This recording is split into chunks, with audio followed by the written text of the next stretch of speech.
নমস্কাৰ সকলোকে পুনৰবাৰ মোৰ চেনেললৈ স্বাগতম জনাই লৈ আহিছোঁ আজি দিনটো ৰাশিফল। আজি হৈছে 13 মে 2025 অসমীয়া 29 বহাগ মঙলবাৰ। আজি সূৰ্যোদয় সময় পুৱা 4:23 আৰু সূৰ্যাস্ত সময় 5:51। আজি দিনটো প্ৰতিপদ আৰু দ্বিতীয় তিথি পৰিছে আৰু কৃষ্ণপক্ষ। আজি দিনটোৰ প্ৰথম ৰাশি হ'ল মেঘ ৰাশি। কৰ্মক্ষেত্ৰত কাৰোবাৰ লগত সংঘৰ্ষ হোৱাৰ সম্ভাৱনা আছে। ইয়াৰ ফলত আপুনি অস্থিৰ হৈ পৰিব পাৰে। যিকোনো গুৰুত্বপূৰ্ণ সিদ্ধান্ত লোৱাৰ আগতে আপোনাৰ ঘনিষ্ঠ বন্ধুৰ পৰামৰ্শ লোৱা উচিত। গুৰুতৰ বিষয় অধ্যয়নৰ বাবে দিনটো উৎকৃষ্ট। নতুন কামবোৰত অলপ সাৱধান হ'ব লাগিব। বৃষ ৰাশি। কৰ্মক্ষেত্ৰত সমৃদ্ধিৰ পৰিৱেশ গঢ়ি উঠিব। প্ৰাচীনসকলৰ অভিজ্ঞতাৰ পৰা শিকিবলৈ চেষ্টা কৰক। পত্নীৰ লগত ক'ৰবাত ওলাই যাব পাৰি। যদি আপুনি কোনো স্বাস্থ্যজনিত সমস্যাত ভুগি আছে তেন্তে ইয়াৰ সমাধান পোৱাৰ সম্ভাৱনা আছে। মানসিকভাৱে ভাল লাগিব। মিথুন ৰাশি। শত্ৰুৰ পৰা সাৱধান হোৱা উচিত। নিজৰ দায়িত্বৰ প্ৰতি আনুগত্যশীল হওক। আপোনাৰ সিদ্ধান্তৰ গ্ৰহণৰ ক্ষমতা বৃদ্ধি পাব। আপোনাৰ ধৰ্মৰ প্ৰতি আগ্ৰহ বাঢ়িব।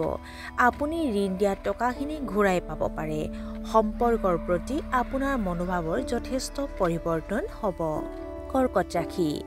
চৰকাৰী বিষয়াসকলে চাকৰি ক্ষেত্ৰত প্ৰত্যাহ্বানৰ সন্মুখীন হ'ব লাগিব।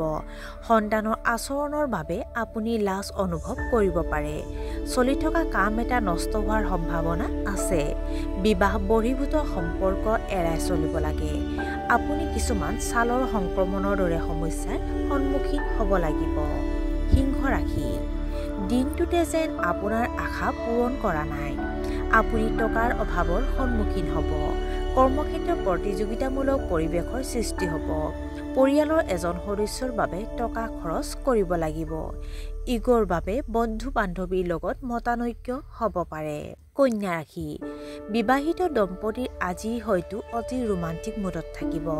আপোনাৰ মতাদৰ্শৰে মানুহক প্ৰভাৱিত কৰিব পাৰিব। ব্যৱসায়ৰ পৰা আয় বৃদ্ধি পাব। সৰু ভাই-ভনীৰ বাবে উপহাৰ কিনিব পাৰে। বিক্ৰীৰ লগত জড়িতসকলে সময়ৰ আগতে নিজৰ লক্ষ্যত উপনীত হ'ব।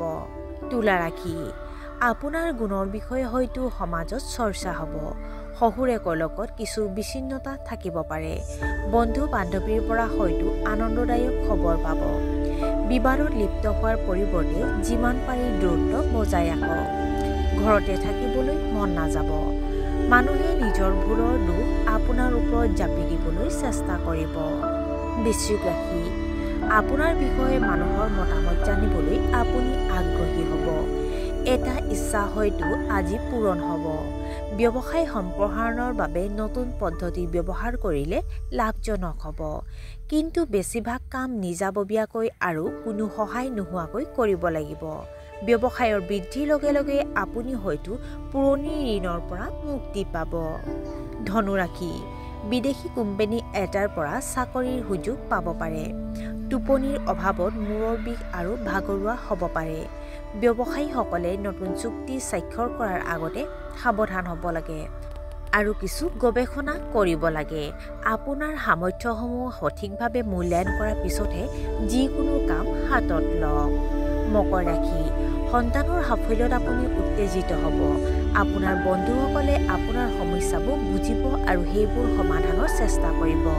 সাহিত্য ক্ষেত্ৰৰ লগত জড়িতসকলে হয়তো আৰ্থিক লাভ আৰু সন্মান লাভ কৰিব পাৰে। ছ'চিয়েল মিডিয়াত বহু সময় কটাব। সম্পূৰ্ণ আন্তৰিকতাৰে সম্পৰ্ক বজাই ৰাখিবলৈ চেষ্টা কৰক। কুম্ভ ৰাশি। আপুনি হয়তো নতুন প্ৰজেক্টত বিনিয়োগ কৰিবলৈ আৰম্ভ কৰিব। আপুনি ব্যৱসায়িক চুক্তি সময়মতে সম্পূৰ্ণ কৰিব। বিবাহিত দম্পতীৰ মাজত সম্পৰ্ক সুদৃঢ় হ'ব। নিজৰ স্বভাৱত নম্ৰতা বজাই ৰাখক। অধীনস্থৰ প্ৰতি নম্ৰ হওক। আপোনাৰ পৰিয়ালৰ সন্দৰ্ভত আপুনি আৱেগিক হৈ পৰিব পাৰে। আৰু আজিৰ দিনটো শেষৰ ৰাশিটো হ'ল মীন ৰাশি। প্ৰেমৰ সংগীৰ সৈতে আপুনি বহুত ভাল সময় পাৰ কৰিব।